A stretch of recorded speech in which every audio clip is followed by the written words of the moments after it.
حضرت جابر رضی اللہ تعالیٰ عنہ فرماتے ہیں کہ آپ صلی اللہ علیہ وآلہ وسلم نے ایک دفعہ گھر سے باہر تشریف لا کر فرمایا، ابھی ابھی میرے دوست حضرت جبرائیل علیہ السلام تشریف لائے تھے اور یہ فرمایا، پچھلی امتوں میں سے اللہ کا ایک بندہ اپنے گھر بار، عزیز و اقارب، مال و دولت سب کچھ چھوڑ کر سمندر کے بیچ میں پہاڑ نما ایک ٹیلہ تھا، اس میں جا کر عبادت کرنا شروع کر دی۔ وہ سمندر اتنا وسیع تھا کہ اس کے ٹیلے کے ہر جانب 4,000 فرسخ دوری تک سمندر تھا۔ وہاں پر کوئی کھانے کی چیز نہ تھی اور سمندر کا پانی بھی بالکل نمکین تھا۔ اللہ تعالیٰ نے اپنے فضل سے اس میں ایک انار کا درخت اگا دیا اور انگلی کے برابر میٹھے پانی کا چشمہ جاری کر دیا۔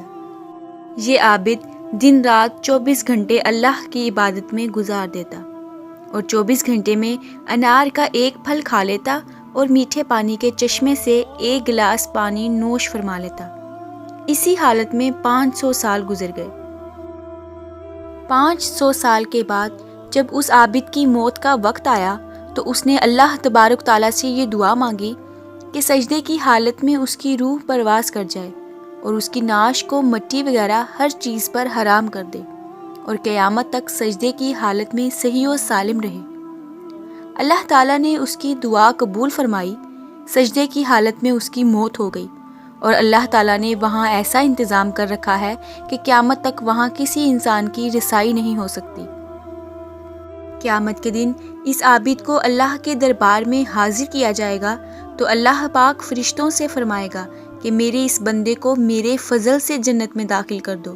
تو وہ عابد کہے گا، اے میرے رب، بلکہ میرے عمل کے بدلے جنت میں داخل کیجیے، کیونکہ میں 500 سال تک ایسی عبادت کرتا رہا ہوں جس میں کسی قسم کی ریاکاری کا شک بھی نہیں تھا۔ اللہ پاک پھر فرمائے گا، میری رحمت سے داخل کر دو۔ تو یہ بندہ پھر کہے گا کہ میرے عمل کے بدلے میں داخل کریں۔ تو اللہ اس پر فرمائے گا کہ اس کے عمل کو اور میری دی ہوئی نعمتوں کا موازنہ کرو۔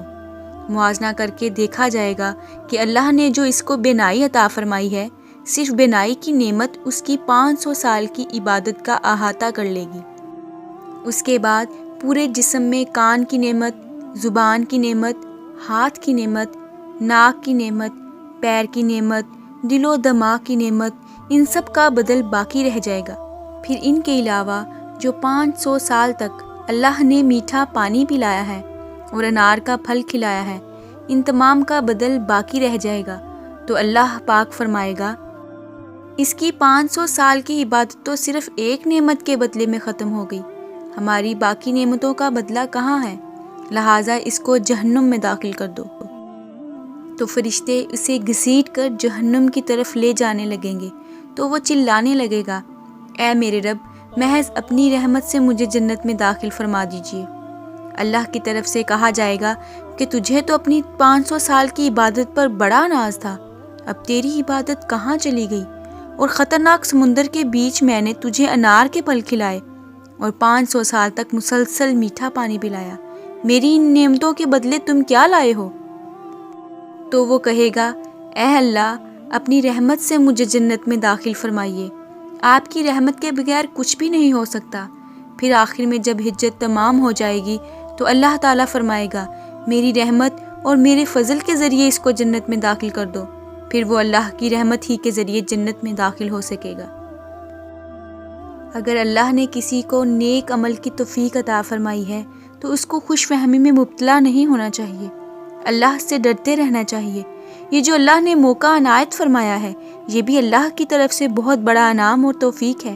اگر اللہ کی طرف سے توفیق نہ ہو تو موقع ہونے کے باوجود انسان عمل نہیں کر سکتا۔